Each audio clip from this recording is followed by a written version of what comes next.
In front, the way comes in for Leeson, short-handed.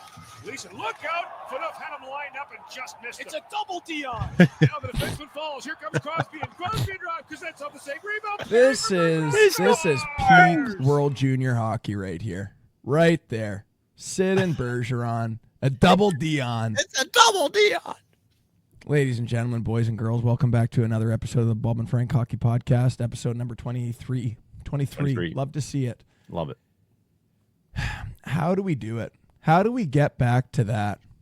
How do we crawl out of the depths of despair? Skills coaches. Fire the ball. That's what we decided last podcast. But Yep. You know what? Just in case there's some people that'll give us a second chance, I think we have a good idea going forward here. Tell them. Well, let's start off with question comment of the day. What age do you start body checking? Good question. I would love to know the year that they switched it, and I think they made it progressively later and later because it used to be Adam, which would be the same as U11. Mm-hmm. Now it's U14. I was thinking about it this morning at the rink. Yesterday morning at the rink. Bunch of kids are on a few minutes early before practice skating around. 7-6-year-olds. Saw a couple of them trip and fall and slam their heads on their helmets. And I'm thinking, my dad played his whole career, no helmet. Really, eh? Just like minor hockey as well. Yeah, no one wore a helmet. My dad never wore a helmet in his hockey career. Yeah. He didn't have a long hockey career, but you know what I mean? He played all of minor hockey. It's almost like you develop a bit more awareness that can't happen. Well, the amount of head smacks on the ice I've seen with helmets. And then I think, how did my dad ever survive? And, like, but bucks flying around, kids getting tripped and smacking their head. He did survive. He did survive. So, I mean, maybe you're right. Maybe there's maybe you're right. No more helmets. No more rear view parking cameras in the car. Now we can't drive. You know what I mean? Love it. Serious question for you. What age do you think body contact should start? Right away. Yeah, I think U10 would be good. Lacrosse, U9. You got kids folding each other. I'd rather them do it at that age than now it's grade 8, U14. You got the biggest biological discrepancy from, you got Tyson, who's 6 feet, got armpit hair, about 165 pounds. You got Timmy over there, he's 97 pounds, soaking wet. Hey, Coach Spencer. And you've got them going in the corner. Mm-hmm. The big guy does a clean hit, 2 minutes for roughing, 2 minutes for elbowing. And it's like, oh, well, you know what? You can't do that to that type of player because your elbow made contact, and then you get a 2 and a 10, and I don't know. You do that for the first time at U14. You think you're going to develop into being a physical player when you're consistently hurting your team with penalties because you don't know how to throw a body check properly? I'd way rather have a couple of, I don't know how heavy they'd be, 80 pounds, 80 to 100 pounds, and have kids all duking it out, learn how to hold their own and keep themselves safe and, learn how to hit without taking penalties. Not to mention, it's U14 now, isn't it, for hitting? Is that correct? So you're 13 years old. That means you've played at the age of 9, 10, 11, 12. Let's say you're a AAA player. You've played AAA at the age of 9, 10, 11, 12. 4 years of getting away with murder and building that habit. That's a big adjustment. And by getting away with murder, you're talking about not checking your surroundings properly. Correct. Yeah. That's a 4 years of that habit is tough to change. No. I've done body checking clinics. Last year was 2011s. I want to say the very first year would have been 02s. Every single year you see body checking, I would say as the years have gone on, there is less contact. There's less aggression. Mm-hmm. At the same time, I feel like kids who are attending body checking clinics might not be the most aggressive kids. True. Probably maybe some truth to that. True. But yeah, at the same time, a lot of the skills that you're teaching at those body checking, why would you wait until grade 8 to be doing that type of stuff? I don't know. And I bring up girls hockey as well. What do they do in the PWHL? Massive hits. What do they watch? Junior hockey Junior for hockey. the girls. Very Vicious. fast, very physical. Vicious. I did a U15 practice, and the very first one of the year, I did like shoulder on shoulder contacts. I did king of the dot, where one player has to stand on one, like they're all partnered off, offside dots and face off dots. One player has to like stand their ground, and the other one just has to kind of, I don't know, lean in, drop their knee in, drop their shoulder in, and get body position on the dot, and just kind of borderline wrestling match. But you know what? It's a physical game. You have to practice those skills. When I was playing AAA as a kid, there was hitting at a younger age, and there was still a couple of girls. For sure. And one of them, I remember, won't name names, but she was blowing people up. Yeah. She was blowing people up. Now the trend is play boys hockey until hitting, and that's usually the switch year. Yeah. Tends to be Year? like the switch to boys hockey year. Yeah, no, I've seen a bunch of girls do the body checking clinics and still play contact grade 8 hockey with the boys. Good. I think, yeah, no, and I think that helps them big time, especially with what the end goal is, playing junior college pro hockey. All these skills are relevant. I think to, get a little bit back on track with the do we World Juniors back-to-back losses in the quarterfinal. That's on us. That's our fault. That's my fault. Give us a second chance. We got to develop some more physical players. So I think, here, let's get the screen share going. I think at the age 5 years old. Let's do it. Never mind 5 years old. 10. 5 years old, we got to start getting some contact in here. You did not. Learning how to use the butt, the old Jarmere jogger. Look at that. That was a mooner landing. What was the butt to butt there? It might have been a little bit of miscommunication between the player that is that's spinning and the other player that's hitting. Got it. Trying to go with contact. I think this is a timeless skill. Oh, yeah. Teach him to hit the numbers early. Don't slow down. Yeah. Teach them to get the number. And at the same time, if you don't do it properly, boom. Nice. Boom. You're getting mauled. Okay. All of these skills. Look at the shoulder check here.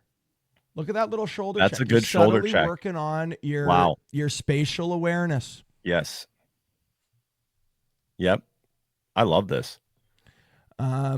Really basic drills, whether it's the pivot around the puck and getting body position, going with contact where you take this bump. Like I said, the player hitting here kind of took the butt check to heart and is, working on it both ways. Love to see it. Shoulder checks, little passing skills. Love to see it. You got to be working on these skills even at a young age. Okay, little bit older. Yep. Same skill. You're using your pivot.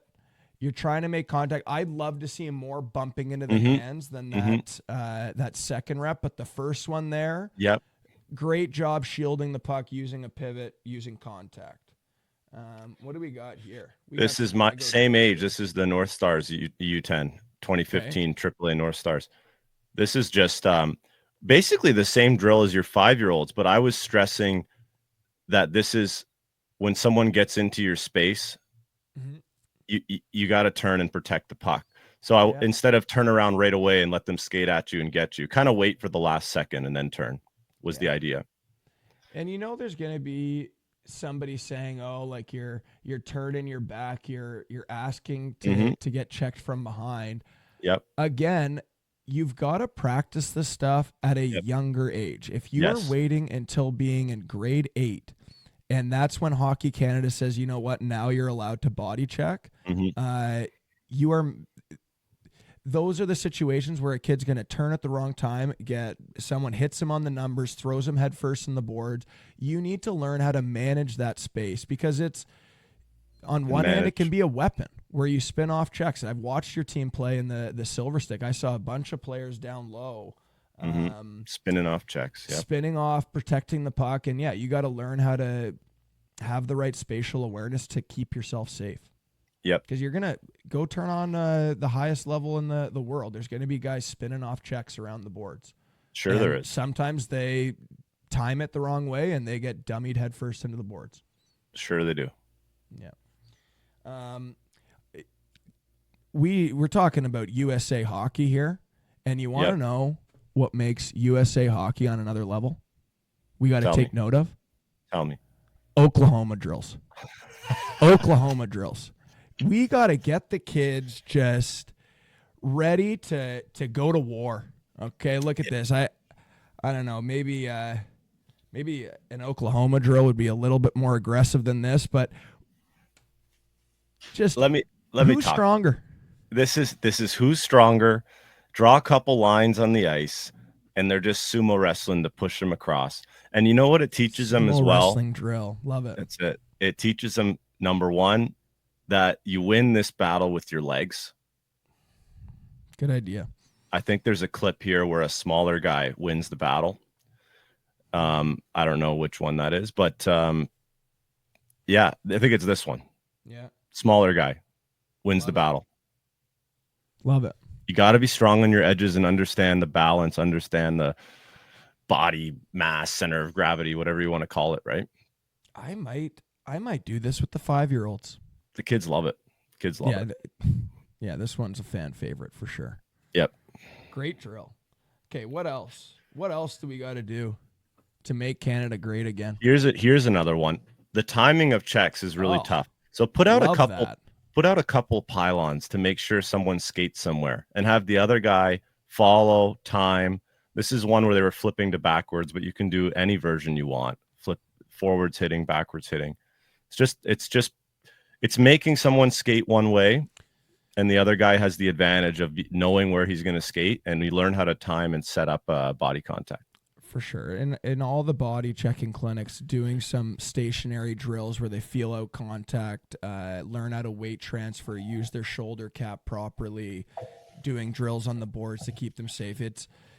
Hitting is a timing. It's such a work of art when you catch somebody clean. And putting a pylon on the board, so you have to go to that space, kind of give a little bit of an easier opportunity here. And then I'm sure you can just do any hockey practice drill, but make it contact, and you're trying to work on your timing in that too. For sure. This is a bit of a referee's arm might go up on this one, but just a clip. It's just a clip that I thought would be fun to put in there. For sure. Okay, what else do we got here? So here's just simple. Sometimes you're going to get hit. Sometimes you're going to get hit. So why not have a drill where someone has to get hit and they have to prepare for it? But not only that, have them make a quick pass so they have to go from unprepared to prepared. That's all it is. A little bit of cognitives. That's it. Is this from Satoshi's camp? You got to have your brain calculating the pass. You've got to be calculating time and space. Buddy comes in. You got to be prepped to keep yourself safe. You got to be prepped to keep yourself safe. You got to know how to go from playing with the puck position to, okay, I got to take this hit. The way I see this drill, we got to be teaching Hockey Canada, World Juniors, D-men makes the first breakout pass, 1 Mississippi, 2 Mississippi, 3. Doesn't matter. You go in there and just staple them to the glass and let them know. 2 minutes, well worth it. 2 minutes, well worth it. Oh, man. You cannot go wrong with it. Should we be doing this with the 5-year-olds? Question, comment of the day, number 2. Should the 5-year-olds be doing the gauntlet? The gauntlet. You want to go paintballing? I've done this as well with whoa. Is this that's just part of your edit. Yep. I've done this with girls hockey teams as well. Physicality on the boards, pinning players, getting your hip in front. going on here? Walk us through this, Greg. You want to see that again? Yeah, backtrack it a second and I'll voice over what you can't hear. I'm just talking about how, hey, we're going through the gauntlet. We already explained how to throw the hit to these gentlemen. They're doing a decent job, sticks up in the air, which I didn't teach. But the guy entering the contact or receiving the contact, you can't be turning himself like this. You got to keep your body tight. You don't want to get your face put in the glass. You don't want to get your arms exposed and pinched. So now the second one, boom, there he's in good position. Now he can receive a check and keep muscling through. So much better than that first hit where he's got sprawled out against the boards, and then you can be vulnerable. But they got to learn this stuff. For sure. Love it. So what I'm thinking going forward, I think we're done on clips here. Yep.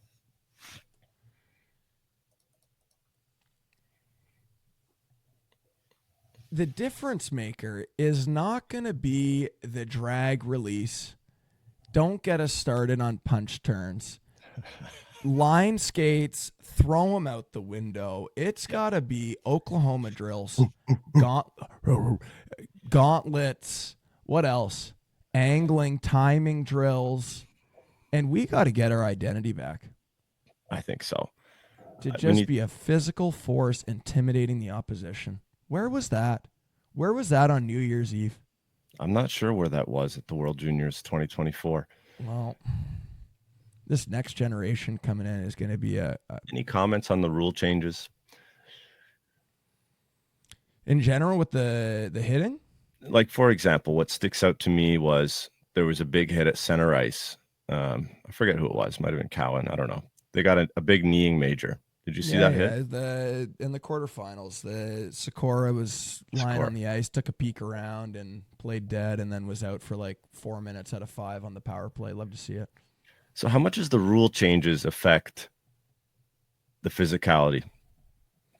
Yeah, the rule changes over the years, and you see guys like Rempe getting his lengthy suspension this year, and the way that's all trended in the last decade, it's 100%. It's it changes the way everybody plays. It changes the way you grow up through the minor hockey system. Mm-hmm. And yeah, it influences it. The minor hockey is what? Is head contact immediate for right now, or is that discretion? I can't remember. It's kind of you got it. It's like up to what kind of mood the referee's in. It's wild. Depending if the guy lays on the ice for an extra 30 seconds or if he pops back up. Not sure that's right. Which is a terrible rule to base it off of that. Yep. Like, yeah, I think 100% if that Czech player jumps right up and skates down the ice, it's like a 2-minute penalty. Mm-hmm. Yeah, there's that type of stuff. There's what year is hitting starting. There's, one rule that I really like when we go down for an American tournament is there no delayed offside. I think that really develops the puck possession and mm-hmm. calming down your regroup as opposed to puck goes out of the zone. You don't want to make a mistake and you shoot it back in and everybody gets out and you sit back and play D. It's a terrible way to play hockey if your team is not good at puck possession and you mm-hmm. spend your entire hockey season shooting the puck back in and having the ref scream offside. It was obvious. Like playing some strong teams from the U.S., but it was very obvious that their brains were wired to regroup properly, and it was impressive. That's a really good point. Talk about Mr. Wayne Gretzky. What is it? 2,000 NHL assists, close to it. Wasn't he playing under the 2-line pass rule? Yeah, for sure. What a rule that was. He might have played both, without it, both. and then with it, and then without it. Yes. Yeah. What did you think about that rule? Yeah, no, that's insane. That's an insane rule. Yeah. You're doing a little regroup and your D's behind the blue and you can't snap it to a winger that's standing past center ice. It wouldn't. It wouldn't work now. It wouldn't. The game is so fast. Defense is so tight. You got to be able to stretch. It's actually really interesting as to what the game would look like if they threw that back in. You got to be able to stretch. That's There'd how be you. so many plays just over. There already is. It's like over 50% that pucks get chipped in. Yeah. But no, I think that would make it even more. Turn into 80%. Another comment. Last comment about this is, I've been to Europe. Even in minor hockey, most of the ice is so much bigger. Yeah. Minor hockey in Canada, there's some small barns. Yeah, that's actually a really good point. There are some small barns. The hash marks are going into the boards. Yeah, they are. So that can affect your skill development over time. That can affect your thought process. Yeah, playing on a smaller rink and consistently chipping the puck away. But on the flip side, More physicality. I feel like Canadians, there's a little more physicality. We played a small rinks growing up. Shrink the rink. Got to shrink the rink, be a man to survive, or be an animal. But then you got a lot of European players playing on the big ice, passing around, taking the extra time, doing the extra Bobby Orr curl. Yeah, they're skilled. Their skills are right there. They are. I feel like you get into those games, you're way too close to a coin flip. Yeah, 100%. Whereas before it was like, relatively speaking, a foregone conclusion that we're getting to the gold medal game. And then it's, who wants it more for that last game. But, yeah, got to get that identity back. And it's all on us. It is on us. Last one for you. Yep. Girls hockey. You're a boys hockey coach at the moment, but you train a lot of girls. Yeah. Hitting. Where's its place? Should it ever be added as it is in boys? Because it's at the highest level right now. It is at the highest level, with it being like, outright said. The rules have changed. The rules have changed. If you watch higher level girls hockey, the play along the boards is pretty damn physical.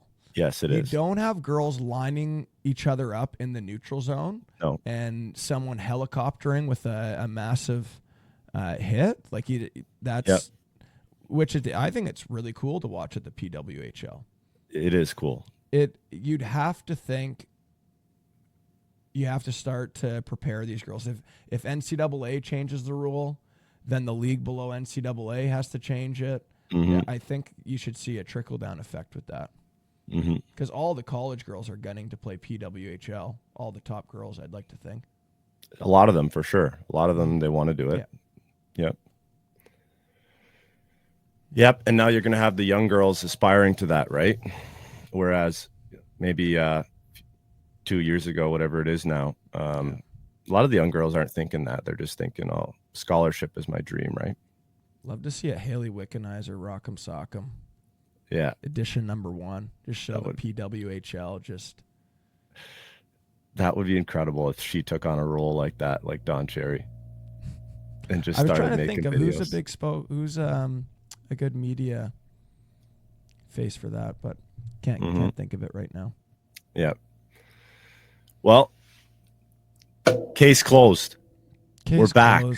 We figured it out. We won't let any of these young kids down. Team Canada from 2030 to 2040 is just going to be an absolute wagon. A wagon. Yeah. We'll make sure of it. We got a lot of rebuilding to do here the next 5 years. Yeah. All right. All right. Thanks for watching, everybody. Thanks for watching, guys. We'll see you soon.